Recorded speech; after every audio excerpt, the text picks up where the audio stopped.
You know, often I find myself walking through Lumbridge and this song will play, and it takes me back to my early days in RuneScape before any of the mechanics were familiar to me, or any of the places or bosses, and there was still so much left to learn. And honestly, sometimes I miss it. And then I come to the realization that I think that's just a fact of life.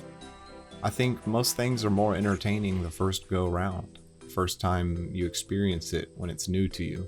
It doesn't necessarily mean it was better than it is now, just that it was more interesting because it was new. Welcome back, you guys. So last video I mentioned that I'm kind of at the level to where I can boost up to kill Cerberus, and you know, it's not too terribly inefficient. It's not great either. Like, I can get 1 to 2 kills per pie, which is, you know, leaves a bit to be desired. But that being said, I'm gonna start killing her a little bit here and there. You know, maybe I get a Hellhound task. I send, you know, 10 or 15 kills every now and again. Probably something like that, I would assume.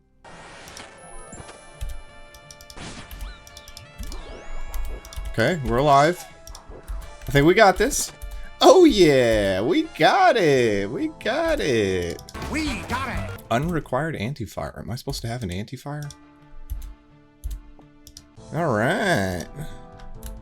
Yeah, man. Okay, that's doable. That's doable. 100% that's doable.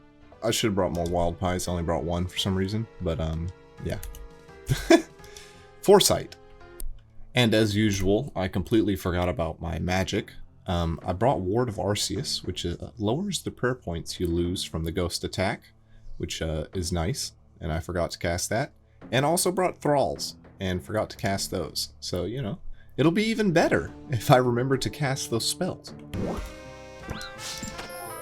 Fucking bitch, man. God damn it, bro. 13 fuck. I read about that too, about her putting out lava pools under you while the ghost attack and dying because you're looking at the ghost attack. I wasn't supposed to die to that. I read about it. I was prepped for it. Oh my god, didn't even see a ghost attack. Didn't even see a ghost attack. Yep, Aru no more. Oh my god, that's 5 points? Hell yeah, dude. We'll be at hard CAs in no time. Okay, so I'm here doing Karambons, right? And so when I get a full inventory, I'll telly to Varrock, run over here to the bank, deposit, telly to the house, and then back to DKP. And that's usually my loop, right? With the Camelot or the Kandarin Hards done, you can teleport straight to Seer's Village, which puts you about 5 or 6 tiles from a bank. I think it's a couple tiles closer than teleporting to the GE, so it'll save a small amount of time. But I need to do the hard diaries anyway, so I'm going to go ahead and knock out the hard Kandarins. Might speed up Karambons a tiny bit. Hey, there we go. Completed all the hard tasks in the Kandarin area. Speak to the Wedge outside of Camelot Castle. I look like the Wedge wearing this damn granite plate body. Oh my god. My arms. Buff as hell, look like Hulk Hogan. Cranking your knob just a little bit. Enchant battle staffs for 30k. Teleport, yep, that's what we're looking for. 15% more marks of grace. 10% more yield. I can get like better procs on my ruby bolts and stuff. Yeah, so now we're gonna switch the left click to Seer's Village. I'm gonna hit this, and boom. I think this is a little closer to a bank than the GE teleport. It might be like 3 tiles, but hey, you know, it makes a difference after 150 trips. As for the lamp, you know where that's going. Straight on to Herblore. Yeah, baby. Another fishing level, fishing Karambons, a 78 this time.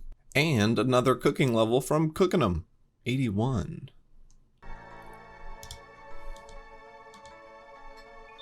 Dog shit. No, not the blue gem. No. Okay, I may have overreacted. I think this is the next best thing I could have pulled. Well, of course, the Fang would have. Okay, so I guess this is the third best thing I could have pulled. You got the Fang, Black Gem, and then Blue Gem. And Blue Gem is useful outside of Toa.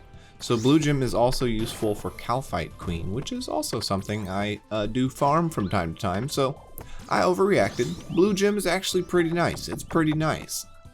Alright, so before I came over to Toa, I had to change spellbooks as I usually do. And now I want to go change spellbooks again to go do some Serb, which means I need to go over to Arceus. I'm getting kind of tired of doing that, so I'm thinking we farm up a second Pharaoh Scepter and finally get this occult altar built. I say a second one because I want to keep one in the bank to teleport to Toa and, you know, and maybe clues and whatnot. Little pro tip for anybody doing pyramid plunder. So there's a guy going ahead of me. You can see the mummy is hanging out by this door, so this is probably the door the guy went through. The door will be the same for me. Look at that. Okay, so I have disproven my own theory. It seems like rooms rotate on a timer. So if you see someone use a door and you use it within a certain amount of time, it will be the correct door. If too much time has passed, then the room will have rotated essentially, and the door that allows you to progress will have changed. But if you go into it soon enough after seeing another player use that door, it should be the same door. I don't know exactly how the mechanics work, but that seems to be correct. We're at 1600 chest, and I got a strength level. It's just taking a little longer than I thought it would. Alright, we hit 2000 some time ago, and there is 89 thieving. Hopefully we see this thing pretty soon here. Yes! Yes! There it is. Oh my god, I'm fucking out of here, bro. Holy shit, bro. Ancient Signet, Scepter, RC Signet, 5k Blood and Soul. I think we're good. Oh! Here we go, here we go, here we go. Boo! 3k XP, holy crap. There it is. Damn, that thing looks good. I didn't realize it was so much bigger than the other altar, actually. Look at me go, look at me go. Now, this thing is another massive quality of life. Forget running to the various altars. Some friends of mine were nice enough to bring me along to the Huey Coital. So, I've got my first KC on that bad boy. 338 in a trio. That is a hell of a lot better than the 8 or 9 minutes it takes to do on my main. So, that's nice. We managed to snag some of the new soiled pages that came along with Huey Coital. I don't have the Tome of Earth, but if I do get one, I'll have some pages for it. I should probably talk about why we're here. Recently, the Huey Coital saw a lot of changes that made its drop table and the Dragon Hunter wand specifically a lot better than they previously were. So now it's very much so worth going and getting a Dragon Hunter wand. It's very nice. And seeing as how your other Dragonbane weapons are locked behind either Hydra or Chambers, it makes sense that this would be the first one you go for. The power of a Dragonbane weapon, that would be huge for the account before getting into Chambers. So that's what we're aiming for. Oh, I got a hide! Oh! Yay! GZ, GZ. GZ. Oh, I got all 3. Is that just how that works? Okay, okay. Yeah. Cool, cool. All right, dope. So one of the main things limiting me from boosting for Serb currently is actually my cooking level. Funnily enough, I have to boost with a +4 boost to actually make wild pies. And a +4 boost is either from making ale or catching imps for the ale that boost cooking, or spice boosting, which sucks, as we all know. So I need to get my cooking level up if I'm really going to commit to Cerberus, because making pies like this absolutely blows ass. So I got the whip, and one thing I've been wanting to try is Vardorvis, because the whip is better than Zombie Axe as far as I know. You might want a tentacle on there, but hey, that's what we're here to test. Oh, hey, attack level. Oh, 115 combat as well. Shit.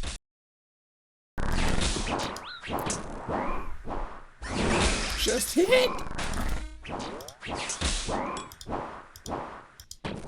This defense is supposed to go down, not up.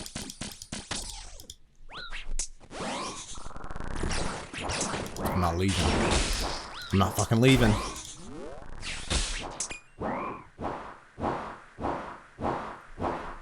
Wow. Wow. Oh my god, I killed him! Oh, oh my god, my heart jumped for a second there. I'm not a hardcore or anything, obviously, but like that was a little weird. I was like, okay, I'm dead. Alright. Moment of truth, how long was that? 3:19. Yeah, no, I don't think we're gonna be farming that. No, I don't think we will. No. And at least need a tent whip first. Oh yeah, fletching in the Toa lobby like a real iron. 79 fletching. Yeah, baby. I figured I would fletch all the unfinished bolts I had between raids, and it was enough for a level. You know what? I think we're ready to start tutorial skipping. Yeah, I know I'm hunting necreals, but I kind of would like to be hunting krakens. So see you later. Task streak of 324. That does hurt a little bit, but we're gonna start hunting a kraken task, and we're gonna do some tutorial skipping to do so.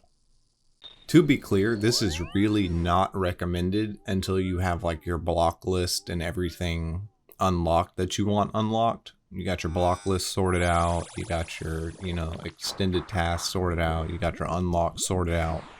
Really, that's when you should start tutorial boosting.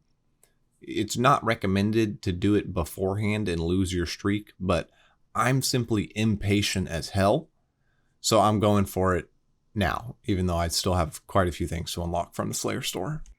What the hell is he doing down there? Let me just send this man to the great beyond right quick. Help him out. There you go. Yes! Oh my god. That took way longer than it should have. Thank you. Great. Okay.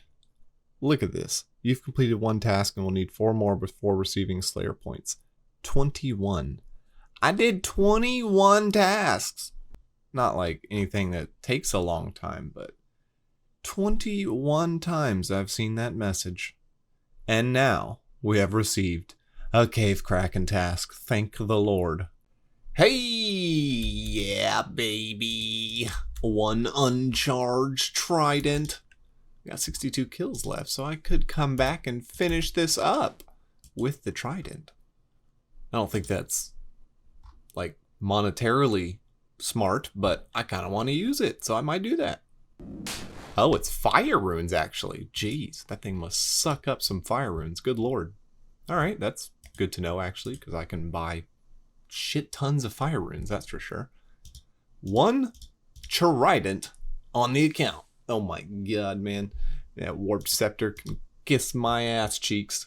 All around me are familiar faces. Alright, change of plans. We're gonna kill the big one, because this one drops the tentacle at a 1 in 400. And I think the small ones drop it at a 1 in like 1,000 or 1 in 2,000. So, small ones for trident, big one for tentacle. So, we're going to be farming this boy from here on out whenever we get a Kraken task until we get a trident, or damn it, until we get a tentacle for the whip. Man, I see why people like this boss.